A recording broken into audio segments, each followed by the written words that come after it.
Alors moi, je rapproche beaucoup l'excellence opérationnelle du lean au sens large du terme. Alors l'excellence opérationnelle, ça consiste à faire mieux, plus vite, avec autant de ressources, voire moins de ressources. Et l'excellence opérationnelle, pour moi, c'est quelque chose qui consiste justement à organiser au mieux l'ensemble de ces ressources pour pouvoir en tirer le maximum. Eh bien, l'utilisation du fouet est pas le bon outil. L'objectif, c'est d'amener le plus possible les organisations dans une logique de résolution de problèmes, de progression de sa propre performance et d'intelligence collective pour pouvoir progresser. Donc là, comment maximiser le résultat en minimisant les coûts tout en tirant le meilleur parti de l'intelligence collective.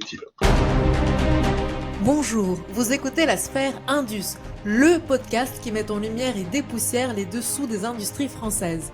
Une fois par mois, Clément Bognol et Hugo Duc donneront la parole à des personnalités qui vous partageront leur vision et leurs histoires singulières autour des métiers passionnants de la supply chain, des achats et des opérations industrielles. Ce podcast vous est proposé par Linkust, l'expert du recrutement dans la supply chain, les achats et les opérations. Bonne écoute!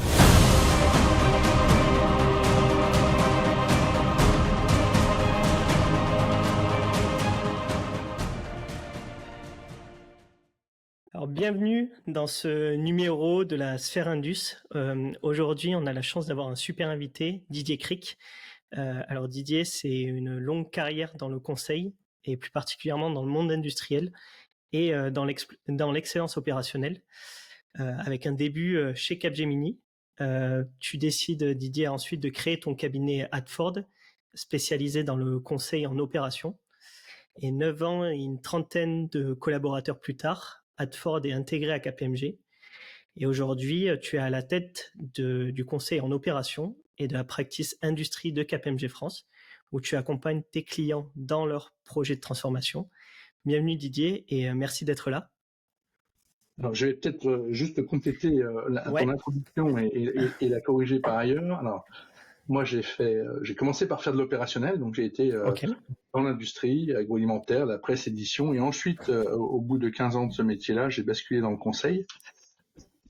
J'ai fait 13 ans chez Capgemini Consulting, où j'ai fait des tas de choses autour de l'industrie, de l'excellence opérationnelle, de l'amélioration de la performance, que ce soit dans l'industrie, dans le secteur public ou dans banque assurance, secteur du service, etc.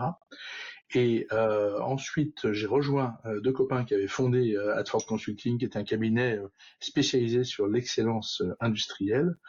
On a travaillé ensemble pendant 4 ans pour faire grandir ce cabinet, et ensuite on a effectivement rejoint KPMG en 2007, fin 2017,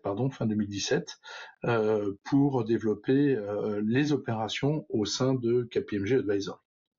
Okay. Et l'objectif la raison d'être de cette équipe est d'accompagner ses clients dans leurs projets d'amélioration de la performance de leurs organisations en utilisant les leviers traditionnels du business process, de tout ce qui est reconception des processus, modèle de management, lean management, etc. Et aussi tout ce qui est autour du digital et de la décarbonation et maintenant, sans aucun doute, de l'IA.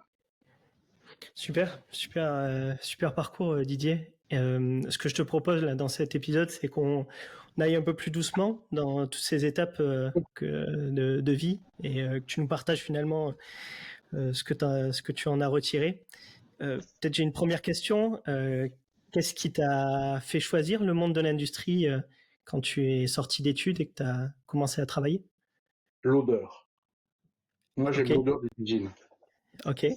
J'ai fait des études techniques, puisque moi j'ai fait des arts et métiers, et un parcours donc aux arts et métiers, hein, on touche la matière, on fait de l'usinage, on fait de la fonderie, etc. Et moi j'ai toujours aimé l'odeur des usines, le bruit des usines, l'ambiance des usines.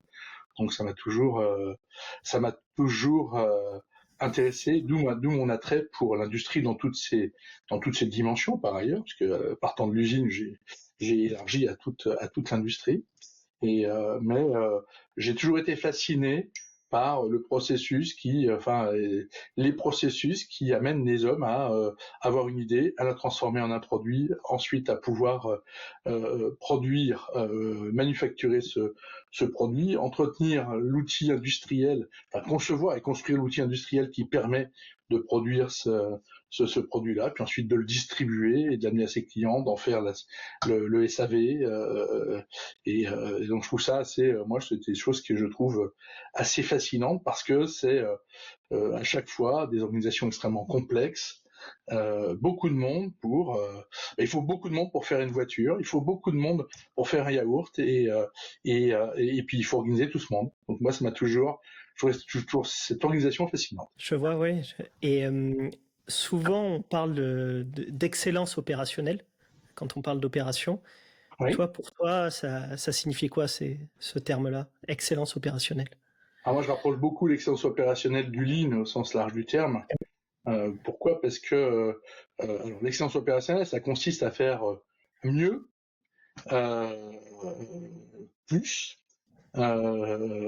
plus vite, avec autant de ressources, voire moins de ressources. Alors il y a plusieurs méthodes, et l'excellence opérationnelle pour moi, c'est quelque chose qui consiste justement à organiser au mieux l'ensemble de ces ressources pour pouvoir en tirer le maximum. Et par ailleurs, je suis très convaincu que pour en tirer le maximum, eh bien, l'utilisation du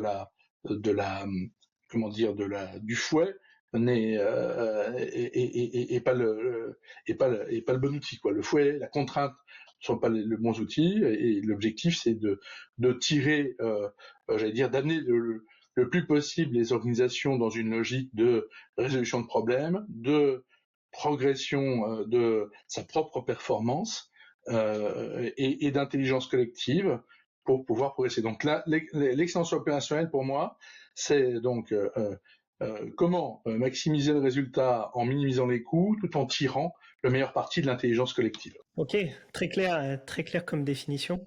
Et du coup, ce Lean, enfin la philosophie du Lean, toi tu l'as appris, en tout cas, tu l'as apprise comment? Est-ce que c'est par des certifications? Est-ce que c'est par tes activités sur le terrain?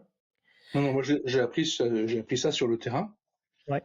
J'ai appris ça d'abord en recherchant, en tâtonnant, en recherchant, en se posant des questions. Pourquoi les gens font pas ce qu'on attend d'eux? Pourquoi est-ce que les organisations fonctionnent pas comme elles devraient fonctionner? Pourquoi il y a des écarts entre la théorie et la réalité? Et puis après, je dirais qu'à partir de ces questions, le terrain était prêt. Et là, j'ai découvert le Lean parce que j'ai travaillé dans l'automobile et parce que dans début des années 2000, le Lean était quelque chose qui était non pas à la mode, mais qui arrivait en Europe et qui se diffusait en Europe. On a beaucoup parlé du Six Sigma avec Jack Welch, qui était le patron de GE, mais ce qui s'est diffusé plus fortement, sans doute, c'est le Lean, parce que le Lean est plus accessible. Donc moi, je me suis intéressé très fortement à ça, en tirant, et j'ai trouvé que ça matchait bien avec mes convictions autour de l'intelligence collective et mon retour d'expérience. Ouais, ok, intéressant. Et du coup, si je reviens sur ton parcours, tu nous as dit que tu as commencé dans l'opérationnel, puis ensuite rejoint le monde du conseil. Pourquoi avoir fait ce choix-là? Qu'est-ce qui t'a motivé à rejoindre ce monde-là? En fait, après un peu plus de 13 années dans l'opérationnel, je savais plus trop ce que je voulais faire. J'avais besoin un peu de me benchmarker. Je me suis dit, tiens, pourquoi ne pas faire du conseil? Ça me permettra de me benchmarker personnellement, d'apprendre les meilleures méthodologies, de voir plusieurs secteurs d'activité, donc de revenir en fait quelque part à l'école. Et puis je me suis dit qu'au bout de 3 ans, j'irais refaire un vrai métier dans l'opérationnel. Et puis voilà, j'ai pas dû terminer ma 3e année puisque je suis encore dans le conseil 25 ans après. Voilà. Je vois, ouais. Et ok. Et est-ce que tu as des projets qui t'ont marqué chez Capgemini à ce moment-là? Des choses. Dans le conseil en général, ouais, beaucoup de projets m'ont marqué. Soit parce que c'était une formidable aventure humaine, hein, une aventure d'équipe. Comme je me rappelle, j'ai fait un projet qui était dans un contexte difficile. Il s'agissait de faire de la productivité. Il s'agissait d'être payé vraiment à la productivité effectivement réalisée. Et la première question que je me suis posée, c'était de savoir comment on allait faire passer ça sans sortir de l'usine avec le goudron et les plumes. Donc on a beaucoup réfléchi, travaillé avec les RH du client pour trouver la bonne approche et une approche qui soit compatible aussi avec nos propres convictions. Et donc dans ce site-là, on avait décidé de dire voilà, c'est simple, il y a actuellement un tiers d'intérimaires. Et ben sur ce tiers d'intérimaires, on va la moitié vont être transformés en CDI, et puis l'autre moitié va disparaître. Mais et la condition pour qu'on accepte le fait que ça disparaisse, c'était que d'abord on n'allait pas dégrader les conditions de travail, et que deuxièmement on allait commuer la moitié du tiers, donc les 15%, grosso modo les 16% d'intérimaires restants, en CDI. Donc ça, c'était le premier point. Puis, deuxièmement, c'est une mission sur laquelle j'étais une rare mission, c'est assez rare dans une mission intégralement rémunérée au résultat, donc il y a un peu de pression sur les épaules, et là j'avais toute une équipe qui était derrière moi pour pouvoir justement réussir ce pari. C'était absolument génial parce que cette équipe avait une motivation absolument dingue. Donc c'était génial. Voilà. Donc, c'est une aventure humaine. Dans un autre contexte, cette fois-ci, aventure, quelque chose que j'ai trouvé super intéressant parce qu'il y a beaucoup de sens. On parle beaucoup de la recherche du sens. Et moi, j'ai travaillé dans le secteur public pendant à peu près 3-4 ans, et j'ai transformé, en tout cas contribué à transformer, à accélérer la justice en France sur toute la chaîne civile. J'ai travaillé dans 51 cours d'appel et tribunaux. Et donc là, c'est quelque chose qui avait beaucoup de sens parce que il y avait beaucoup de cas beaucoup de gens qui étaient en souffrance derrière ces dossiers qui étaient en attente. Et ça m'a permis de découvrir le secteur de la justice et de voir ô combien c'est un secteur important quand on est citoyen. Et du coup, sur une mission comme ça, Voilà. quelles sont les activités que tu as réalisées pour ce ministère de la Justice? Comment est-ce qu'un consultant opérationnel vient aider un ministère? De manière assez simple, analyse des modes de fonctionnement, analyse des modes de management, analyse des processus et application des bons principes du lean management, élimination des tâches sans valeur ajoutée, simplification des processus, mise en place des boucles de management indispensables, et recréation de la communication entre les différents corps qui composent la justice. C'est un projet qui a été très décrié par les syndicats, notamment syndicats des magistrats, etc., avec qui et notamment par ceux avec lesquels on n'avait pas travaillé et qui étaient au contraire extrêmement appréciés par les cours avec lesquels on avait effectivement travaillé. Ça remonte il y a maintenant plusieurs années, puisque c'était au moment de la fin du mandat de Sarkozy. D'accord, ok. Et je m'attarde un peu sur cette mission, mais du coup, j'imagine que le projet est porté par un porteur de projet de leur côté, qui est motivé par, Oui. qui trouve de l'intérêt à la présence des consultants, au fait qu'on va améliorer les process, qu'on va mettre en place le lean. Est-ce que c'est le cas de tous les collaborateurs que tu rencontres, ou parfois tu as vu de la défiance de leur côté au fait qu'il y ait un consultant qui vienne finalement? Mais comme partout, il y a toujours un peu de défiance quand un consultant arrive, quand un corps étranger arrive dans une organisation, quelle qu'elle soit, et le consultant, quel qu'il soit là aussi, a toujours, j'allais dire, la nécessité de faire ses preuves au départ, de convaincre, de montrer ce qu'il sait faire, ce qu'il peut faire, ce qu'il peut apporter, de beaucoup écouter pour bien comprendre, de ne jamais se positionner comme un donneur de leçons. Donc, mais ça c'est vrai dans tous les environnements. Et donc, dans la majorité des environnements, même si on peut avoir des accueils courtois, il faut toujours démontrer. Il faut commencer par démontrer, beaucoup écouter, démontrer, et puis après ça se passe bien. Ok, très clair l'enseignement de Didier là-dessus. Donc tu as tes années chez Capgemini. Qu'est-ce qui te décide à créer ce nouveau cabinet à Hartford? Quels sont les événements? Alors, je ne l'ai pas créé, parce qu'en fait, mes camarades l'avaient créé avant moi, quelques années avant moi. Donc j'ai essayé de les rejoindre parce qu'en fait j'avais un peu fait le tour des grandes, j'avais fait le tour des grandes organisations et je voulais m'inscrire moi dans une démarche plus entrepreneuriale. Donc ça m'intéressait d'avoir cette approche et donc c'est pour ça que j'ai décidé de rejoindre Adford Consulting et mes deux collègues Christophe et Eric qui avaient fondé le cabinet, qui cherchait à le développer, à le renforcer pour pouvoir le développer. Et donc voilà, j'ai décidé de franchir le pas. Ok, et du coup, quand tu les rejoins, c'est une structure de combien de... Une quinzaine. Okay. Une quinzaine. Voilà. Et on a monté à une trentaine en 4 ans. Et quels sont...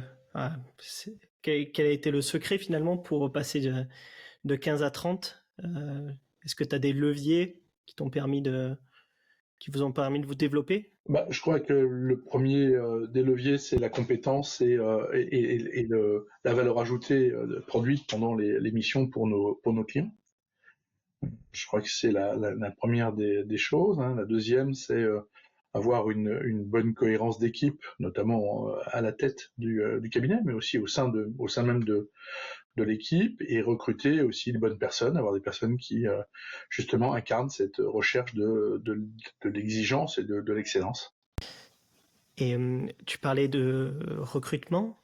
Toi, quand tu recrutes un consultant, qu'est-ce que tu recherches? Quelles sont les bonnes qualités finalement d'un consultant pour toi? Le consultant, il écoute 2 fois plus qu'il ne parle.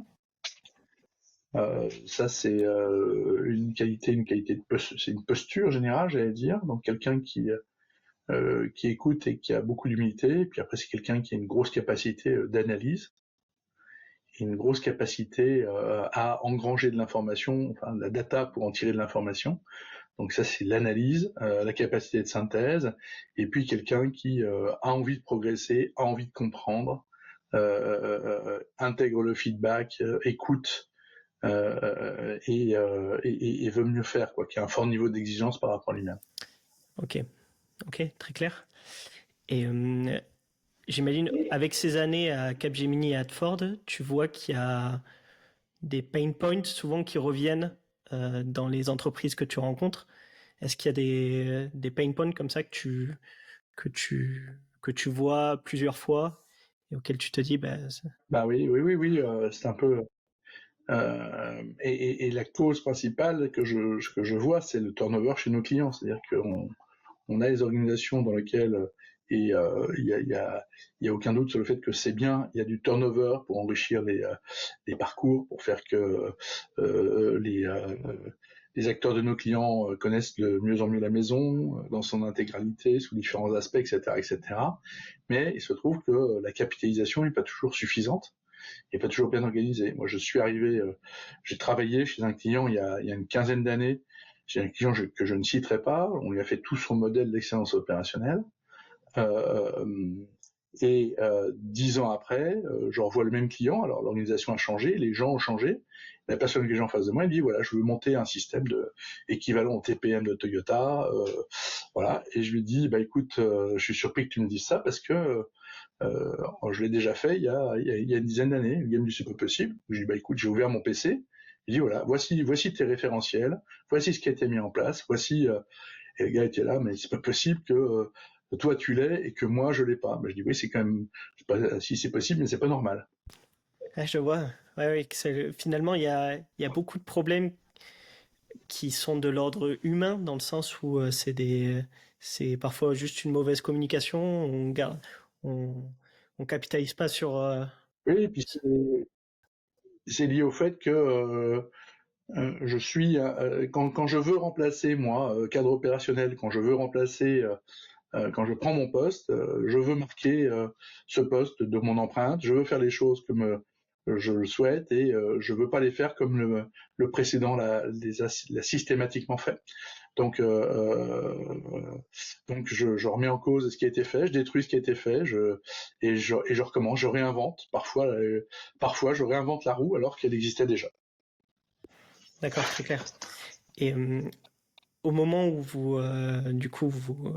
tu es chez Adford, tu essaies de développer le cabinet, quelle est la stratégie que vous adoptez? Est-ce que c'est plutôt de mettre l'accent sur certains domaines très particuliers et vous positionner en tant qu'expert sur le sujet? Je donne l'exemple, par exemple, de la gestion des stocks, de dire que vous êtes expert de la gestion des stocks, la maintenance en production. Est-ce que c'est plutôt d'adresser toutes les problématiques opérationnelles, parce qu'on s'aperçoit qu'elles sont souvent liées, et finalement de traiter un peu toutes les problématiques plutôt que de dire bon, je suis spécialisé dans la gestion des stocks et la maintenance. On s'est positionné dans des domaines d'excellence, effectivement, autour de tout ce qui concerne les activités liées au sens large du terme, à la production, à la maintenance et à la supply chain. Voilà. Donc là, c'est là-dessus qu'on a bâti nos compétences et nos expertises, avec un bon niveau d'expertise, des niveaux de savoir-faire qui étaient robustes, et partant de là, naturellement, on a suivi nos clients sur différentes problématiques. Ça nous arrivait de remonter aux achats, ça nous arrivait de remonter à la gestion RH, mais parce qu'on avait de la confiance du client, qu'on connaissait bien le contexte, et que par ailleurs, on avait aussi en interne quelques savoir-faire sur ces sujets-là. Très clair. Ok. Et donc, à la suite de Adford, vous développez le cabinet pour atteindre 30 collaborateurs. Ouais. Comment ça se passe? Vous vous faites approcher par d'autres cabinets plus gros qui viennent vous proposer de les rejoindre? Comment c'est? Je suis curieux de savoir. Oui, bon, on est arrivé à un moment où d'abord on s'est dit que ce serait bien pour continuer le développement qu'on s'adosse à un cabinet plus large, plus gros. Et on n'a pas fait une grande pub sur le marché, quoi. Il se trouve qu'à ce moment-là, le marché était plutôt porteur et il y avait pas mal de cabinets qui recherchaient, des gros cabinets qui recherchaient à faire des acquisitions. Donc, le téléphone a commencé à sonner une fois. On a fait une étude assez approfondie avec un premier acteur. Finalement, on n'a pas donné suite. Et à partant de là, ça s'est su sur le marché qu'on était, j'allais dire, potentiellement ouvert à rejoindre un gros acteur. Et puis après, avec un peu de bouche à oreille, ça s'est fait assez naturellement. On a eu plusieurs contacts, plusieurs offres, et donc on a décidé de rejoindre KPMG. Ok. Et qu'est-ce que ça veut dire dans votre quotidien finalement? D'un coup, est-ce que ça veut dire plus de clients que tu peux adresser sur la partie opération? Est-ce que tu vois un changement radical en passant de Adford à l'étiquette KPMG? Bien sûr, oui, pour un changement radical, parce que tu pars. Alors nous, on a décidé de s'intégrer complètement dans KPMG. Hein. On a décidé de profiter des avantages d'un groupe, d'un cabinet comme KPMG. Première chose, on a une diversité d'offres, une palette d'offres qui est bien supérieure à celle qu'on avait avant.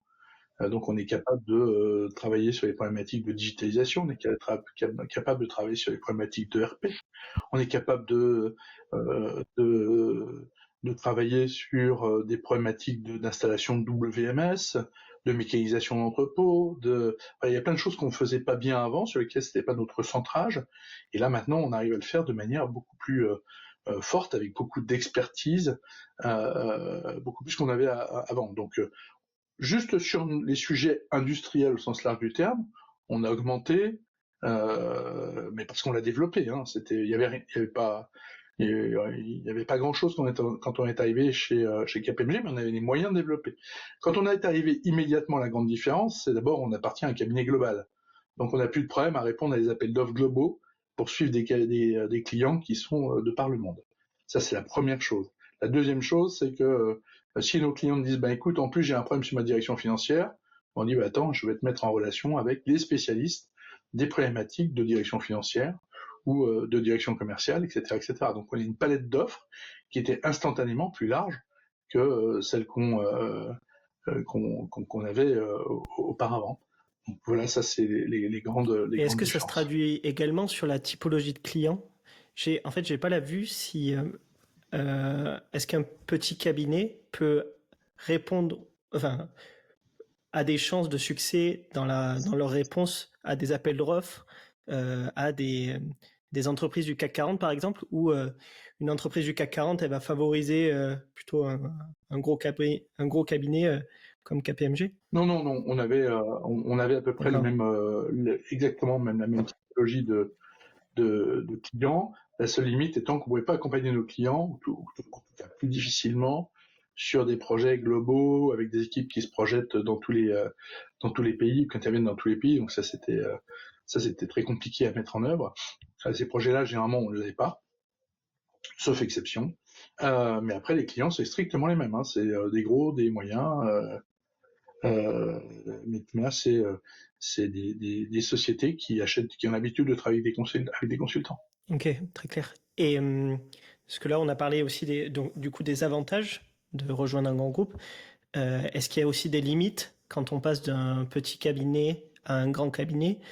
Quand je parle de limites, il y en a peut-être une qui me vient en tête, c'est le fait que KPMG est aussi auditeur de certaines sociétés pour lesquelles du coup on est commissaire aux comptes et pour lesquelles du coup on ne peut pas réaliser de mission de conseil. Est-ce que ça c'est parce que j'imagine que c'était des choses des problèmes que vous n'aviez pas quand vous étiez chez Adford? Ça nous, il y a quelques cas sur lesquels on a dû arrêter nos activités ou en tout cas fortement les ralentir. Bon, après voilà, on savait en intégrant un Big Four qu'on aurait cette contrainte qui est inhérente à tous les Big Four et qui est qu'effectivement, quand on est avec des clients pour lesquels nous avons la fonction audit, ben on ne peut pas, ou en tout cas on est limité dans ce qu'on peut faire pour eux. Voilà, donc bon, ben on l'a géré, hein. Mais ben voilà, c'est complètement inhérent au fait d'avoir rejoint un Big Four. Ok. Et du coup aujourd'hui tu es responsable de la business unit opération. Je sais que tu es responsable aussi du secteur industrie, si je ne me trompe pas, pour KPMG France. Oui. Qu'est-ce que ça veut dire, toi, dans ton quotidien? Je veux dire que la base du métier, elle reste toujours la même. Hein. Gérer, j'allais dire, c'est trouver des opportunités business et et veiller à ce que nos clients soient satisfaits du travail que nos équipes et nous produisons pour eux. Après, être responsable d'une équipe de 250 personnes, bah, c'est veiller je veux dire, au bon développement de cette équipe, au regard des ambitions budgétaires et de ce qu'on peut faire en termes de résultats. Donc, il y a toujours une histoire d'équilibre entre le business qu'on peut collectivement faire rentrer et puis les ressources qu'on est amené à recruter pour effectuer les missions. Après, il y a des tâches qui sont un peu nouvelles, mais pas complètement nouvelles. Il y a des tâches d'animation, mais celles-ci sont réparties au sein du collège associé. Il y a des tâches de gestion. Bon, ben voilà, on a des étapes de budget, de reforecast, etc. Mais c'est pas ça qui occupe la majeure partie de notre temps. Après, c'est capable de gérer les événements de la vie d'une équipe, les recrutements, les entrées, les départs, et puis veiller à ce que cette équipe fonctionne pour le mieux, veiller à ce que chacun ait du travail et se sentent bien dans l'équipe, c'est-à-dire se sentent à la fois et quelque chose à faire et quelque chose qui l'intéresse, ils puissent vivre correctement au sein d'équipe, se développent correctement, voilà. Mais c'est assez classique, hein, en fait, rien de très rien de très nouveau. Puis après, il y a aussi un rôle de coordination avec les autres, avec l'environnement, avec les autres équipes qui traitent d'autres sujets, parce qu'effectivement, on intervient quand même pas mal sur des opportunités multi-sujets, multi-expertise. Voilà. Très clair. Et toi, j'imagine que un associé n'a pas de journée type. Est-ce que toi, tu as finalement, à quoi ressemble une journée pour Didier? Est-ce que c'est... Alors, la journée a quand même beaucoup évolué entre avant le Covid et après le Covid. Ça, c'est sûr. Avant le Covid, on n'envisageait pas de faire un contact avec un client sans aller le voir. On passait beaucoup de temps chez nos clients parce que nos clients étaient dans leur bureau ou dans leurs usines, etc. Ça, c'était avant le Covid. Après le Covid, ça a un peu changé. Moi, ça m'est arrivé de faire des réunions chez mes clients. J'étais le seul. On était deux ou trois KPMG et pas un seul client, alors qu'on était chez eux.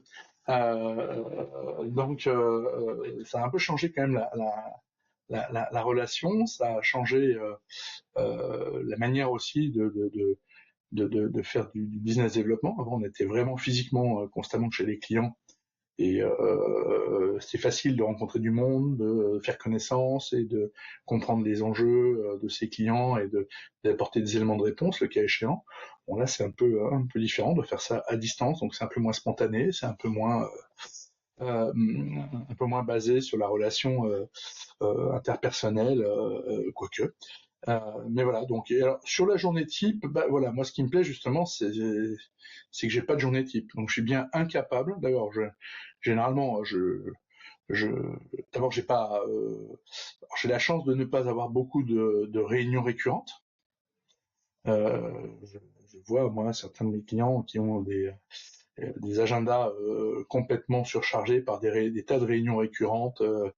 Mais moi, j'ai la chance de ne pas avoir ça. Ça m'arrive d'avoir des journées avec plein de réunions, il n'y a pas de doute. Mais c'est chaque fois des réunions ad hoc et il n'y a pas de routine. Voilà. Il y a quelques routines de management, heureusement, puisqu'on les met en place chez nos clients, donc on va les mettre en place aussi chez nous. Mais je pense qu'on est moins absorbé par tous ces phénomènes de réunionnite qu'on observe chez nos clients. Donc voilà. Et après, moi, j'ai vraiment, je voudrais bien répondre, mais je suis incapable de répondre sur le rythme. Sur ce que je fais dans la journée. La journée type, j'en ai pas. Voilà, ça, j'en ai absolument pas. Tant mieux. Et même en amplitude horaire, c'est très variable. En intensité, c'est très variable aussi. Tu rencontres du coup beaucoup de clients, je comprends. Et est-ce que, je me dis, est-ce que tu rencontres également des organisations publiques, des politiques, pour traiter des problématiques, pour discuter des problématiques industrielles que tu vois en France, notamment? Est-ce que c'est des choses qui... Non, on est vraiment centré sur le client. Très centré sur le client, on peut, à la demande de la direction de la communication, quelque chose comme ça, être amené à faire un pitch ou rencontrer quelqu'un de spécifique. Mais non, on est vraiment très très... Nous, tout tourne autour, de nos clients et de nos équipes, ou de nos équipes et de nos clients, mais c'est ça les sujets. Très clair. Une petite question aussi sur les objectifs business que tu as en tant que responsable d'une business unit consulting. J'imagine que chaque année, il y a un objectif de croissance, peut-être plus 10, plus 15%, prenons cet exemple. Sauf que je trouve que le business du consulting, il est quand même particulier sur ça, c'est qu'il est difficile de prévoir l'année prochaine quel type de mission sur quel type de mission on va pouvoir répondre en termes d'appel d'offres. Enfin, disons que on peut avoir, il n'y a pas de linéarité, disons, sur le montant des missions. Et du coup, comment est-ce que tu gères ça? Est-ce que j'imagine que c'est de la pression, c'est du stress. Est-ce que toi, au fur et à mesure des années, c'est quelque chose que tu gères bien? Écoute, c'est vrai qu'on n'est pas sur du repeat business, donc il y a peu de prévisibilité de l'activité. C'est-à-dire que on est toujours précisément faux, mais globalement à peu près juste. Donc nous, notre activité et le fait qu'on et effectivement, on remet à peu près tous les compteurs à zéro à la fin de l'année fiscale et on recommence balle blanche, balle neuve au début de l'année suivante. Donc on essaie le plus possible d'avoir quand même des missions qui sont aussi dans la durée, qui nous permettent d'avoir un fond de panier un peu sécurisé. Après, on n'est pas tout seul. Il y a des jours, il y a des années où pour certains ça marche très bien et pour d'autres ça marche moins bien et l'un compense l'autre. Il y a des années où effectivement c'est il y a peu de visibilité et il y a de l'incertitude, mais grosso modo on est quand même capable de voir un peu ce qui se et de faire des projections alors pas hyper précises mais en tendance. On se dit bon là on voit comment évolue le marché, on voit comment évoluent nos clients, on voit comment évolue leur état d'esprit, on voit comment évoluent aussi des indicateurs macroéconomiques, même si depuis le Covid, il y a encore des choses qui nous surprennent concernant la corrélation entre les indicateurs macroéconomiques et le marché du conseil. Mais voilà, on est capable de sentir globalement, on en parle beaucoup entre nous, et de se dire bon l'année prochaine, faut plutôt être prudent ou au contraire, ça devrait être une bonne année parce que et donc voilà, on construit notre budget à partir de ça. Notre budget il est principalement construit déjà à partir des ressources, des ressources qu'on engage. C'est quand on embauche un consultant, on sait que voilà, il faut être capable de générer tant de business pour pouvoir l'alimenter et faire qu'on ait un équilibre financier et qu'on en tire du bénéfice, puisque l'objectif c'est que nous aussi on vive correctement et donc comme toutes les entreprises, on a besoin de faire du bénéfice pour pouvoir investir, pour pouvoir se développer, etc. Et donc voilà, on prend il y a des paris, puis il y a des années, voilà, c'est les années, il y a des années de vache maigre, il y a des années, de vache grasse. Et nous, on a de la chance puisqu'en fait, on a quand même on est dans un cabinet, on a plusieurs métiers qui coexistent et les cycles de ces métiers sont pas forcément alignés ou en tout cas peuvent se compenser les uns les autres. Nous, on a l'audit qui a un business extrêmement stable. Malgré tout, au regard du conseil, qui fait que voilà, ça sécurise une partie des résultats financiers du cabinet, pas tout, mais ça contribue quand même fortement. On l'a vu pendant le Covid. Pendant le Covid, l'audit n'a pas dévissé, alors que le conseil a dévissé de 30%. En moyenne, c'est tous les cabinets confondus. Et puis après, voilà, on sait qu'on est dans un métier où il y a de l'incertitude. Bon. Ok. C'est comme ça. Ok. Très clair. Et on essaie de compenser le plus possible. Puis on se débat tous les jours. Et on se débat, ça veut dire, voilà, on fait toujours du mieux qu'on peut. On est toujours le plus réactif possible. On toujours essaie d'être les plus agressifs possibles, les plus voilà, d'être les meilleurs, etc. Pour remporter des affaires, pour convaincre nos clients de travailler avec nous. Et puis, et on est aussi dans un secteur qui est un secteur très concurrentiel. Donc c'est un peu, ça peut être aussi un peu la bagarre. Surtout depuis que les achats ont pris un poids extrêmement important. L'achat de conseil, c'est avant tout l'achat de confiance. Et malheureusement, on a pris peut-être un peu trop l'habitude de mettre les achats dans la danse. Et des fois, la confiance, elle peut être dégradée par un prix qui est pas suffisant, par une pression sur le prix qui est un peu trop forte. Alors, c'est pas toujours le cas, mais voilà. Très clair. Ça arrive. J'avais une question aussi. C'est une question qu'on pose à chaque invité, au directeur des opérations qu'on reçoit notamment. C'est est-ce que toi, dans ton quotidien, si tu devais citer 3 KPI que tu suis, je dirais peut-être annuellement ou mensuellement, quotidiennement.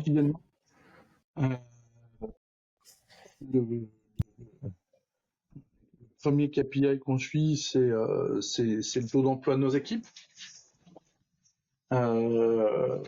Ça, c'est important parce que quelque part, c'est la première composante de la rentabilité de notre business unit ou de notre métier.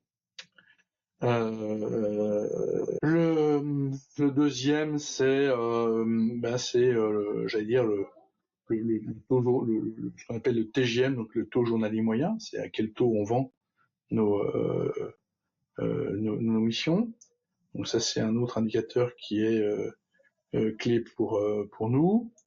Il y en a un qui est très important aussi, un autre indicateur qui est quand même le taux de turnover, donc qui est qui reflète la satisfaction et l'attachement de nos équipes, le bien-être de nos équipes dans le métier. Donc ça, c'est aussi un KPI qui est un KPI important. Et puis après, il y a bien entendu le chiffre d'affaires qu'on rentre tous les mois, hein, et la production qu'on a délivrée tous les mois. Très clair, très clair.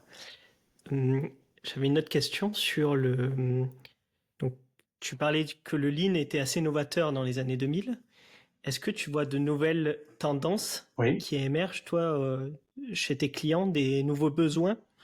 On parle d'IA, on parle de plus en plus de circularité. Est-ce que tu vois des grandes tendances comme ça où on cherche que tu voyais peut-être pas autant il y a 10 ans? Je sais pas si je les voyais pas il y a 10 ans. En tout cas, ce que je vois, encore une fois, suite au Covid et à la déstabilisation des supply chains mondiales, hein, c'est un enjeu clair, un enjeu fort sur la résilience des supply chains et la résilience des organisations au sens large du terme, hein, qui peuvent amener d'ailleurs à dire on va être un peu moins en flux tendu et on va être quitte à recréer ou avoir des stocks ou des boucles plus courtes, etc. On va sécuriser, on va augmenter la résilience de nos supply chains tout au long de cette supply chain, donc que ce soit en amont ou en aval. Donc ça, c'est effectivement une nouvelle tendance. Il y a depuis on revient sur des modes inflationnistes, il y a quand même des sujets qui reviennent sur la réduction des coûts. Hein. Ça, c'est aussi un sujet qui revient.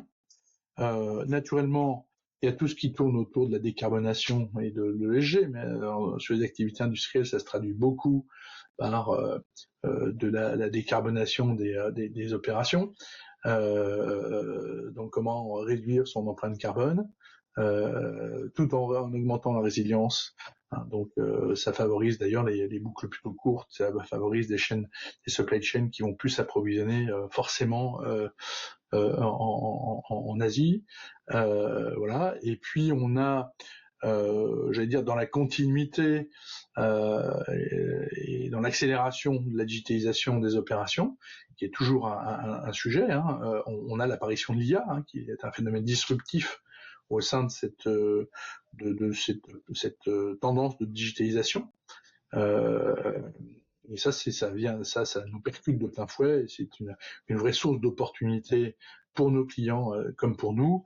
Opportunité d'amélioration de la productivité, de l'amélioration de l'efficacité des opérations, qui n'a pas fini j'allais dire, de révolutionner la manière dont on fonctionne, dans la manière dont on fait de la prévision, de la manière dont on suit les signaux faibles, dans la manière dont on gagne simplement de l'efficacité au quotidien à tous les niveaux. Non, c'est clair. Donc l'IA plutôt une opportunité qu'une menace. C'est plutôt le message derrière. Oui, il faut pas être naïf non plus et se dire que, mais bon, de toute manière, l'IA est là et ceux qui la saisiront en tireront avantage. Donc, il n'y a pas le choix. Il faut y aller. Après, et je pense que c'est justement quand on y va, quand on prend le sujet à bras le corps, on peut essayer de l'amener où on veut et d'essayer d'en maîtriser le mieux possible les effets de bord. Donc voilà, je ne sais pas te dire si l'IA remplacera l'humain. Actuellement, c'est pas le cas. Il remplacera certaines tâches, c'est sûr, mais alors, il va peut-être permettre de se concentrer sur les tâches à plus forte valeur ajoutée. Ça peut aussi avoir un impact sur l'évolution de la perception du travail dans la société. Ça, on verra. Mais c'est pas en se fermant les yeux et en se mettant la tête dans le sable qu'on va gérer le point. Ouais, j'aime bien ta vision là-dessus.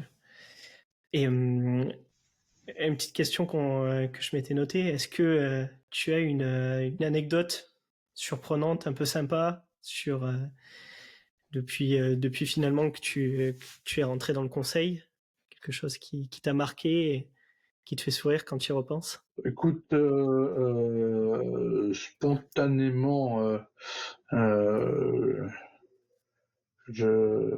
non, j'ai rien qui me vient. Enfin, j'ai plein de spots, j'ai plein de souvenirs très positifs, de missions, de clients, d'équipes,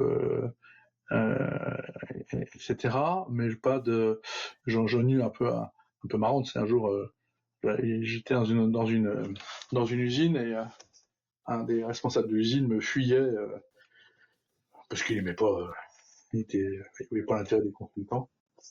Et j'arrive à le choper un soir vers 21-22h dans l'usine. Donc je le chope et je dis là il faut vraiment qu'on arrive à se voir quoi. Et il me dit ok, demain 5h du matin ici. Voilà. Donc et il s'attendait, il m'a regardé avec un petit sourire narquois, il m'a dit mais merde lui il va dire non. Et puis je dis ouais c'est sûr. Merci et à demain. Et le lendemain matin, j'y étais à 5h du matin. C'est devenu... alors ça a fondé ma crédibilité, puisque auprès de lui, en tout cas. Et en fait, il m'a raconté plus tard qu'il était vachement emmerdé, parce qu'il pensait jamais que j'allais dire oui, et qu'en fait, il était crevé toute la journée, et jamais il venait à cette heure-ci aussitôt le matin pour bosser à l'usine, quoi. Voilà, ça a fondé notre relation sur cette mission-là. Et après, on a extrêmement bien fonctionné ensemble. Elle est chouette comme anecdote. Je pense qu'il y a également des jeunes qui vont écouter le podcast, des jeunes consultants ou finalement dans des entreprises plus classiques. Si tu avais un conseil à leur donner, toi, après ces années d'expérience dans l'industrie, est-ce que tu as une idée du conseil que tu pourrais leur donner? Un grand principe à garder. Des grands principes. Moi, ce que je dis souvent aux jeunes, j'interviens dans des classes et de troisième, entre troisième et terminale. Je leur dis 1, oser, 2, écouter. Et écouter, ça veut pas dire faites ce qu'on vous dit, ça veut dire écoutez ce qu'on a à vous dire, écoutez ce que l'environnement vous dit. Mais en tout cas, faut oser, quoi, oser. J'ai envie de faire un truc, oser le faire, oser le tenter. Les jeunes, faut oser. Ok, ça marche. Écoute, j'ai pas d'autres questions, Didier. Merci beaucoup pour avoir participé à notre épisode. C'était très chouette de te recevoir.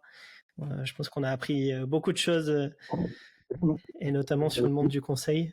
Et je fais un bisou à Hugo qui a pas pu se joindre à nous aujourd'hui. Mais merci. Voilà. Merci beaucoup, Didier. Et tu reviendras. Je t'en prie. On espère que cet épisode vous a plu. Si c'est le cas, n'hésitez pas à nous aider à démocratiser les métiers des opérations en nous donnant votre avis en commentaire, en notant et en partageant cet épisode. Ce podcast vous a été proposé par Linkuz, l'expert du recrutement dans la supply chain, les achats et les opérations. La Sphère Indus revient dès le mois prochain. À très bientôt.